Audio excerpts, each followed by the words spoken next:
Hello बच्चों, कैसे हैं आप? क्या हालचाल आपके? आज के इस वीडियो में दो इम्पोर्टेंट अनाउंसमेंट लेकर आया हूँ। एक हमारे CMA inter group 2 corporate accounting में इस बार इंस्टीट्यूट ने कुछ गाइडलाइंस इशू किया है फॉर सम चैप्टर्स आपका, कि उन चैप्टर से कैसे क्वेश्चंस बनेंगे कि भी नहीं बनेंगे, जिसमें कि कई सारे बच्चों को बहुत सारा कन्फ्यूजन है। मेरे बच्चे उसको दूर करूंगा और डिटेल में आपको बताऊंगा कि कॉर्पोरेट अकाउंटिंग में किन किन चीज़ों को इंस्टीट्यूट ने इस बार और आगे के एग्जाम में पढ़ने के लिए आपको मना किया है। 2 मिनट का समय दीजिए मुझे। एंड जो हमारे सीएमए इंटर ग्रुप 1 के बच्चे हैं उनके लिए हमारे इस फास्ट ट्रैक सीरीज में ये जो वीक है बच्चे, ये वीक है फाइनेंशियल अकाउंटिंग का। एक पार्ट फाइनेंशियल अकाउंटिंग का पहले वीक हमारा खत्म हो चुका। This is the second week. इस सेकेंड वीक में कौन कौन से चैप्टर आपको कराए जाएंगे, क्या उसका तरीका होगा, उसका डिटेल प्लानर लेकर मैं आज के वीडियो में आपके लिए आया हूँ। पहले मैं चाहता हूं कि उन बच्चों को ऐड कर लूं जो हमारे CMA inter group 2 corporate accounting के बच्चे हैं और उनको जिस गाइडलाइंस को फॉलो करना है इस बार के एग्जाम में, उनके बारे में बात करता हूं। बहुत ध्यान से मेरी बात सुनेंगे। मैंने जो मेरे पेड बच्चे हैं उनको मैंने एक वीडियो शॉर्ट में डाला था, लेकिन फिर भी कई सारे बच्चे कंफ्यूज हो रहे थे, तो वो भी सुनेंगे। जो हमारे सेल्फ स्टडी बच्चे कर रहे हैं, चाहे कहीं और से पढ़ रहे हैं, वो भी इस बात को ध्यान में रखेंगे क्योंकि एग्जाम में इसको इस पर अप्लाई किया जाएगा। देखो, दिसंबर 2024 या इसके बाद जो भी अभी अटेम्प्ट होने वाले हैं उन सबके लिए इंडेस 7 और इंडेस 1 के बारे में इंस्टीट्यूट ने क्लैरिटी दिया है कि एग्जाम में किस टाइप के क्वेश्चन पूछे जाएंगे। मैं आपको बता दूं, मैं सोच रहा हूं कि इसको मैं आपका ये जो मेरी बुक का इंडेक्स है ना बच्चे, ये जो कॉर्पोरेट अकाउंटिंग की बुक मेरी आपके पास गई होगी, या जो भी बच्चे इंस्टीट्यूट के स्टडी मेट को फॉलो करते हैं वो उनको देखेंगे। उसमें मैं बताऊं कि एक्चुअली इंस्टीट्यूट का क्या कहना है। ये देखिए आप यहाँ पे, ये सारे चैप्टर्स हैं जो हमारे कॉर्पोरेट अकाउंटिंग के अंदर में है, आपका 14 चैप्टर तक है ना। इस 14 चैप्टर में मैं आपको बता दूं, जहाँ पे कंफ्यूजन हो रहा है बच्चों को, यहाँ पे चैप्टर 3 में बचे 3 में presentation of financial statement as per accounting standard schedule 3 के मुताबिक। आपने यहाँ पे पढ़ा है ना कि प्रॉफिट लॉस बनाना, बैलेंस शीट बनाना, वो कंप्लीट जितना भी आपने क्लास में पढ़ा है मेरे से, चाहे आप इंस्टीट्यूट के स्टडी मटेरियल में जितने भी कंटेंट हैं वो सारे आपके लिए रेलिवेंट हैं, सब कुछ रेलिवेंट आपके लिए। यानी कि सारे थ्योरी, सारे प्रैक्टिस, सारे एमसीक्यू जो आपने पढ़े हैं वो सब कुछ पढ़ना, यहाँ पे कहीं कोई दिक्कत नहीं होनी चाहिए, सब कुछ पढ़ के जाना है, कुछ भी आ सकता है। उसी तरीके से मेरे बच्चे आपका एक चैप्टर यहाँ पे कैश फ्लो स्टेटमेंट एज पर AS3। ध्यान दीजिए, कैश फ्लो स्टेटमेंट आपने अगर मेरी क्लास से पढ़ा है, चाहे आप कहीं और पढ़े हैं, चाहे आप इंस्टीट्यूट के स्टडी मटेरियल से सेल्फ स्टडी कर रहे हैं और हमारे डिफरेंट क्लासेज जो चैनल पे उसको देख रहे हैं, तो मेरे बच्चे ये जो कैश फ्लो स्टेटमेंट है ना AS3 का, ये कंप्लीट कवर करके जाना है। सारे थ्योरी, सारे प्रैक्टिकल, सारे एमसीक्यू, कुछ भी इससे बन सकते हैं। इन डेप्थ नॉलेज की रिक्वायरमेंट है। ये सब कुछ आपको बहुत मस्त तरीके से पढ़ के जाना है, जिस तरीके से आपको पढ़ाया गया है। अब ध्यान से मेरी बात सुनेंगे, इंस्टीट्यूट का क्या कहना है। 14th चैप्टर जो आपका इंडेस का है, इंडेस, इस इंडेस में अगेन देयर इज इंडेस 1। आपका यहाँ पे है इंडेस 1 जो कि डील करता है बच्चे प्रेजेंटेशन ऑफ फाइनेंशियल स्टेटमेंट को। प्रेजेंटेशन यानी कि ऊपर में भी था ना, वही प्रेजेंटेशन ऑफ फाइनेंशियल स्टेटमेंट यहाँ भी है, लेकिन फाइनेंशियल स्टेटमेंट, लेकिन यहाँ जो है ना बच्चे वो एज पर इंडेस है। उसी तरीके से इंडेस 7 यहाँ पे कैश फ्लो स्टेटमेंट को डील करता है। इंस्टीट्यूट का जो क्लेरिफिकेशन आपको दिया गया है कमिंग एग्जाम के लिए, उनका सिर्फ इतना कहना है कि इंडेस के मुताबिक ये जो आपका प्रेजेंटेशन ऑफ फाइनेंशियल स्टेटमेंट है, इंडेस के मुताबिक जो कैश फ्लो स्टेटमेंट है, इसके अंदर में प्रैक्टिकल क्वेश्चंस को आपको नहीं करना। यानी कि अगर वो कैश फ्लो स्टेटमेंट का एग्जाम में क्वेश्चन पूछेंगे तो ये अंडरस्टूड है कि वो आपका AS3 के मुताबिक पढ़ेंगे, जो आपने इन डेप्थ स्टडी ऑलरेडी किया हुआ है। उसी तरीके से मेरे बच्चे अगर प्रेजेंटेशन ऑफ फाइनेंशियल स्टेटमेंट पूछेंगे तो ये पूछेंगे जो शेड्यूल 3 के मुताबिक हम लोगों ने पढ़ा हुआ है और अपने क्लास में भी बहुत अच्छी तरीके से स्टडी किया है, ये होगा। इंडेस के मुताबिक आपके नहीं पढ़ना। अब मैं आपको बताऊं कि इंस्टीट्यूट के स्टडी मेट को देखोगे ना, तो इंडेस 1 पे उन्होंने कम से कम 15-20 क्वेश्चंस उन्होंने बहुत हाई लेवल के डाले हैं।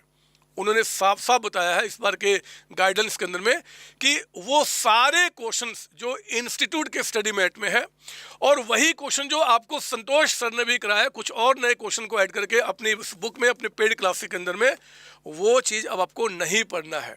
इसका मतलब कोई भी प्रैक्टिकल क्वेश्चंस यहाँ से या फिर यहाँ से ऊपर से आएगा, यहाँ से या फिर यहाँ पे आने के इस पर कोई चांसेस नहीं है। याद रखना, सिर्फ प्रैक्टिकल क्वेश्चंस। इनके जो थ्योरी मैंने कराए हैं बच्चे आपको, या आपने जो पढ़ा होगा, ये कम्प्लीटली आपको पढ़ना, प्रैक्टिकल क्वेश्चन सिर्फ नहीं आएंगे। थ्योरी पढ़ना एमसीक्यू के रूप में आ सकता है ना, तो आपको बिल्कुल तैयार रखना होगा। यहाँ पे आपका वो थ्योरी आ सकता है, एमसीक्यू आ सकता है, बट बड़े जो प्रैक्टिकल क्वेश्चंस बनते हैं वो यहाँ से नहीं पूछेंगे। इनसे जुड़ा हुआ क्वेश्चन कहाँ से पूछेंगे? यहाँ से और यहाँ से आपका, ठीक है ना। तो आप मेरी बात समझ गए होंगे। जो बच्चे पेड स्टूडेंट से पहले वो सुन लीजिए।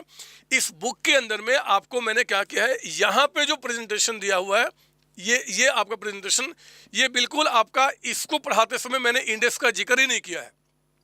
वो इंडेक्स 1 के मुताबिक मैंने सिर्फ और सिर्फ आपको यहाँ बताया ताकि आपको कोई कन्फ्यूजन ना हो। तो यहाँ पे जो थ्योरी करा रहा हूँ वो कर जाना, आपको प्रैक्टिकल क्वेश्चन सॉल्व करने की जरूरत नहीं है। एक दो क्वेश्चन कोई भी स्टार्टिंग वाला फास्ट करके आप उसको देख लीजिए, ताकि क्या होगा ना कि आपके दिमाग में चीज़ें बैठ जाएंगी, कम से कम फाइनल में बहुत आपको उसका फ़ायदा मिलने वाला, अदरवाइज दिक्कत आपको आएगी। इंडेक्स 7 के मुताबिक अगेन आपका थ्योरी पढ़ लेना है क्लास से, लेकिन प्रैक्टिकल क्वेश्चन नहीं करना आपको। याद रहेगी बात आपका। इंस्टीट्यूट ने अगेन इंडेक्स 7 के मुताबिक जो कैश फ्लो है वो आपका ऊपर में ही मैं बता दिया, दोनों को बता दिया है, तो आपको इंडेक्स 7 के मुताबिक नहीं पढ़ना।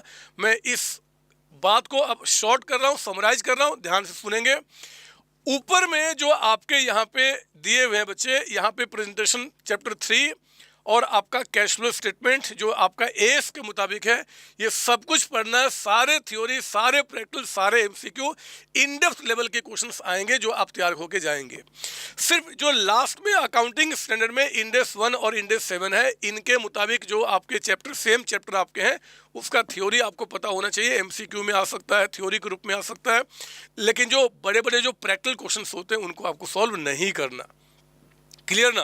तो ये बातें मैंने बता दी, होप आपको समझ में आ गया होगा। अपने दोस्तों को भी बता देना, संतोष सर ने बोला है, ताकि आपको दिक्कत ना हो ना। अब मैं इसके बाद आता हूँ उन बच्चों के लिए जो बच्चे हमारे यहाँ पे सीएमए इंटर ग्रुप 1 के हैं और financial accounting fast track series में इस वीक का प्लानर मैं आपको बता रहा हूँ। ध्यान दीजिए बच्चे, 17 सितंबर यानी कि ट्यूसडे से शुरू कर रहा हूँ और फ्राइडे तक हमारा चलेगा। इस बार टिपिकल चैप्टर्स को मैंने उठाया है, जिसमें कि rectification of error, insurance claim, hire purchase and instalment system and departmental accounting.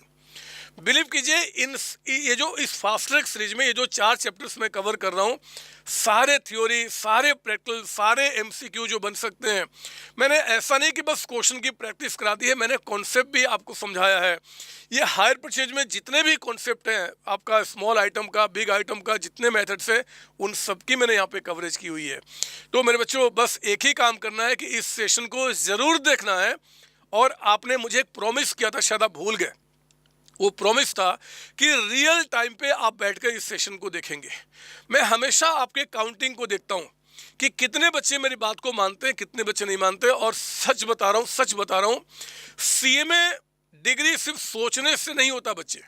और वो जो बच्चे जिनकी आदत होती है ना कल कल कल कल कल, वो सीएमए बनते ही नहीं है। तो मेरा मानना है आज अभी, यानी कि जिस टाइम पे ये सेशन आपके प्रीमियर या लाइव होएंगे चैनल पे, एग्जैक्टली उसी टाइम पे आपको देखना है, अगर रियली में आप सीरियस हैं अपने लाइफ को लेकर तो।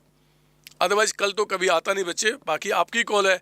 हम जितनी हम सभी फैकल्टीज, हमारा काम मेहनत करना है आपके लिए। उस मेहनत का कौन कौन बच्चा फ़ायदा उठाता है, कौन कौन नहीं उठाता है, वो आपकी कॉल हो जाएगी, तो डेली 10 AM पे हमारे सेशन होंगे। और अगले week corporate accounting CMA inter group 2 का होगा, क्योंकि अभी एफएम का इस वीक में आपका स्टार्ट होने वाला है। तो 10 बजे हम मिलेंगे कल से, है ना। रेक्टिफिकेशन ऑफ एरर पहला चैप्टर होगा। इस वीडियो के डिस्क्रिप्शन में मैं इसका लिंक भी आपको टैग कर दूंगा, पिन कर दूंगा। आप ज़रूर उसको क्लिक करके अपने आप को नोटिफाई करें। मैंने हाई लेवल तक के जो क्वेश्चंस एग्जाम में आ सकते हैं, बेसिक से लेके उन सबको इन सभी चैप्टर्स में कराए हैं, ठीक है ना। तो जो बच्चा इसको पढ़ लेगा वो नो डाउट कि सारी चीज़ें रिकॉल हो जाएंगी, सारी चीज़ें रिवाइज हो जाएंगी, सारे कॉन्सेप्ट क्लियर हो जाएंगे। जहाँ जहाँ परेशानी आपकी कभी रही होगी कभी भी पढ़ते समय, वो सब यहाँ पे दूर हो जाएंगे। तो चलिए मैं तनिक भी अब देर नहीं करता, ग्रुप 1 ग्रुप 2 दोनों बच्चों की बात कर लिए। फाइनल वाले बच्चों के लिए CFR के अंदर में क्या ज़बरदस्त कंटेंट बना रहा हूँ, आप बिलीव नहीं करोगे। मस्त कंटेंट बना रहा हूँ बच्चे, मस्त कंटेंट। आपके हर एक चैप्टर का एक शॉर्ट रिवीजन, और जितने भी ट्रिकी क्वेश्चंस एग्जाम में बन सकते हैं, जितने भी बन सकते हैं, उन सबको कंप्लीटली कवर कर रहा हूं, ताकि इंस्टीट्यूट इस बार कहीं से कोई भी क्वेश्चन पूछे, मेरे बच्चे यानी कि आप उसको जरूर कर पाएंगे। 2-3 चैप्टर का क्लबिंग वाला क्वेश्चन, 2-3 इंडेक्स का क्लबिंग वाला क्वेश्चन, वो जिस तरीके से पूछे, जितने केस स्टडी पूछे, आप जरूर उसको जानेंगे। इस बात को इंश्योर करूंगा। CMM फाइनल पेपर 18 CFR के अंदर में जल्द उस सीरीज लेके आ रहा हूं, आप चिंता नहीं करेंगे। मोस्ट प्रोबेबली आपका इस वीक नहीं, कमिंग वीक जो आपका होगा उसका वीकेंड्स में CFR का सेशन स्टार्ट हो जाएगा। ऑल द बेस्ट बच्चे। चलिए आगे बढ़िए और अपने आप को सेशन के लिए नोटिफाई कीजिए। Thank you ji.